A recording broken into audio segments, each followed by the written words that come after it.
Hi, welcome to Laptop Radio. We have here Chalisa with us, and she is a composer and performance artist. The topic today is Rage, a dance film and album based on a book of philosophy. Hello, Chalisa. Hi, thanks for having me. Where are you? I am in Colorado at the moment, temporarily, but I live in the Bay Area. I live in San Jose. Okay, cool. I'm really close. Yeah. Yeah, this is really awesome. I saw your show and the advertisement for it. I'm really excited. Tell us about yourself first, though. Yeah, sure. So I'm a multimedia artist, a Mhm. composer and cellist, and I've been living in the Bay Area since 2010, just doing some crazy performance art and lots of different, very community-based and political Mhm. art installations and albums and different kinds of things like that. Awesome. What inspired you to create Rage? And what is Rage? Yeah, I guess I could start at the beginning. So, Sure. my father, Dr. Frank Seeberger, is a professor, or he was a professor of philosophy at the University of Denver for about 40 years. And he retired. He wrote a book called The Irrelevance of Power. Mhm. And I ended up, through my own company, my publishing company, Juxtapositions, I ended up publishing that book, Philosophy. Mhm. And I did quite a bit of work with him to make, I think, a really nice piece of art. Subsequently, after publishing that book, I decided to create a companion album for it. Mhm. So that companion album is called Rage, Mhm. and it features just about 6 or 7 Bay Area composers Mhm. who created works in response to the various chapters in the book. Mhm. And from the album, I decided I would like to direct a dance film. Okay. So I took these compositions and I carefully curated different dancers to create original choreography in Mhm. response to the music. So everything's pretty linked up. Okay, got it. And what is about the book that resonated with you? Aside from my father writing it, remarkably timely book. It really has a lot to do with the current political situation. He began writing it, I think, maybe around 2014. So it's sort of this very strange psychic forecast of what's to come. But I think just because the book does so resonate with these current times, that's what's very compelling for me about this project. Why are you personally excited about Rage? I've been working on the project since May, since publishing the book. It's an opportunity for me right now to connect with my colleagues who I have not been able to work with since the pandemic Mhm. and ended up recording everything at home. But it still feels nice to be in contact with them artistically, at least through this project. And so when we premiere it on the 15th of October, I'm looking forward to seeing everybody, at least virtually. I mean, it's been since March. It's Yeah. crazy time. I wanted to really go into some of the emotions related to Rage and then later on the movement and the sound because I think when you're an artist, you want to invoke that emotion. And sometimes we get really numb given all the events that have been happening. So, what does Rage feel like personally? For me personally, the project is a sort of truth telling. Mhm. It's sort of this idea of sonically representing a sort of what I think an inner rage that is welling up inside of Mhm. Alton is just seeking out right now. And I really strive for in my work to represent our historical moment. So Mhm. like what's going on now, I want to represent it artistically. Mhm. What is going on now? The illumination of some very already existing problem. Mhm. I think that's what we're seeing. It's a sort of it's its own truth telling in its own right. And I think right now, I think with the pandemic, it's simply exposing Mhm. what was already in place. Yeah. Does rage, in terms of feeling a rage, I mean, is that composed of anger, unsettlement, unjust, oppression, denial, not happy, indignant? What is really rage? Is it silence? People around the world feel it. We have not just the pandemic, we have the fires, we have unemployment. I think we have people unable to get food because a lot of people lost their job and homes. How does that feel like? Well, I don't think it can feel like any one thing. That's the thing about being a member of a community, is that we are living alongside some very different stories Mhm, times. And I think how we see each other, I think one thing that like my art can do is at least illuminate the different stories and the multifacetedness of mhm, the situation. Because there's no one experience right now, and there's not just one view. mhm. Everyone's story is certainly relevant, but a lot of people certainly are struggling and suffering. And I do think I want to give platforms to those voices, particularly if I can get out of, if I can give them a platform and get out of the way. Mhm. And how are you using sound and movement to convey that or to provide that platform? I'm actually a dancer, not professionally. I dance for fun. So I've done anything from tap dancing to salsa to like tango to line dancing. I've seen the advertisement, the dance performance, the rage. And I also listen to sound and the music. How are you using sound and movement to convey and provide that platform? Well, I think what I'm trying to do is allow my collaborators to convey their own expression of their interpretation. And a lot of the works are created in response to something that's already existing. So the musicians, for instance, their compositions are their own inner gesture that Mhm, they're responding to a particular chapter within the book. mhm, And I think it can sense what they're trying to convey mhm. without too much explanation.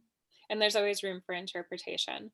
And then it's the same for the dancers who are given the musicians' compositions to respond to, as well as a series of prompts and physical gestures that I assign them. Awesome. Yeah, I'm really Mhm. excited about it. I just wanted to talk a little bit about philosophy because I think art sometimes reflect the context of the society that we're in. If you look at history, there's Renaissance art that reflect that Enlightenment period. And then during slavery, there were art that reflect that as well. And then, we have a lot of literature and great books. Like Alice in Wonderland was actually a satire of the community and the society that we were in at that time. Jungle was a book written because the food wasn't clean enough for us. I really wanted to talk a little bit about the philosophy of some of the things that a person could feel. It could be any person, doesn't have to be everyone, of course, because I think it's important that people have their own voices and have different voices. Let's talk about rage as a protest. Do you think sometimes rage could be a weakness, or do you think it could be a strength? It's a strength in this context. In the context of my project, it's absolutely a strength, and it can fuel great change and social change. And Mhm, it can reflect the injustices that we are confronted with daily. And so rage in this case, in the case of my art, is a powerful tool. For me personally, when I saw that, I immediately thought of a cry for justice, for liberty, for pursuit of happiness, for some kind of creation to rectify what is going on right now, because I think we need that. The next one is power. What are your thoughts on power? I wanted to play with the word power, whether we need it or not. And how does a community thrive outside of government places? And who would then have power? Because I don't want society to be like an animal farm either. We know that when there's no rules, there's also people that form groups that could exclude. I just wanted to hear your thoughts on power and how that interplay within society. Sure. So I think in the context of the book, the relevance of power, I think what is trying to be said is that societies, communities can live alongside Mhm, institutions without trying to break them down, but simply create and generate their own societies and agreements. That we are not in need of power structures as typically thought, as mhm, hierarchical. mhm, And I think that's a sense of what my father's going for. Within the book, he also very much examines, for instance, one thing going on in the news right now is our riots with the police and defunding the police and what it means, like power in that context is such an mhm, unhealthy thing for so many communities. It's so detrimental. mhm. I think that's sort of the lens we're going for. So power and abuse of power. So not necessarily a lack of power. It's basically a distributed power in the right place. I think it's a coming together of groups of people into communities and making agreements. And I think the idea of power, just the term power, is sort of questionable anyway. Mhm. So I think it's a term that I would not use personally. But also important because without labeling it as power, then we would not see abuse and then there would not be rage. So I think I really love the name juxtaposition, and that's why I asked you earlier, because it is a balancing, isn't it?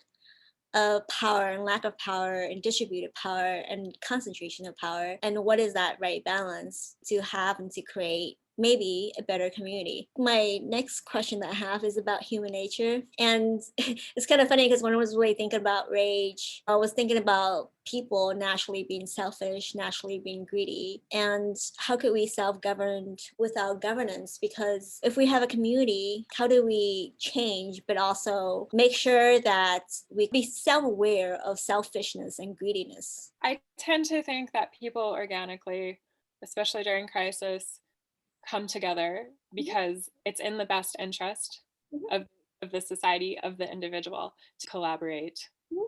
work together. So I don't tend to think that like societies without governance are going to be chaotic. I really don't think that's how societies operate. And I don't think that's how people work together.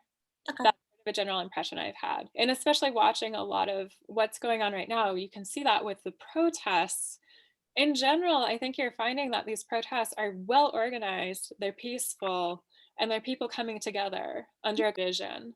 I think you're seeing that a bit with the fires as well, that communities, like people need each other and they will come together and they will collaborate. Mhm. I think there's a sense of general wanting to take care of each other that gets, I think when you're examining it through current power structures, that's not seen. I think people are basically good as well. What is your ideal community like? The whole show and the performance is about rage. So, what is the opposite of rage? And if it's a cry for some kind of justice, liberty, and creation, because it's not, rage is not a victim, it is strength. And I think emotions are strong, they're not weak. Like for me, it kind of reminded me of Batman. Rage could be that cry, that symbol as a signal for the superheroes to come for help. What does help look like? And what is the opposite of a cool, peaceful community? So I think in terms of when you're asking about what is my ideal community, what does that look like? Mhm, I instantly think about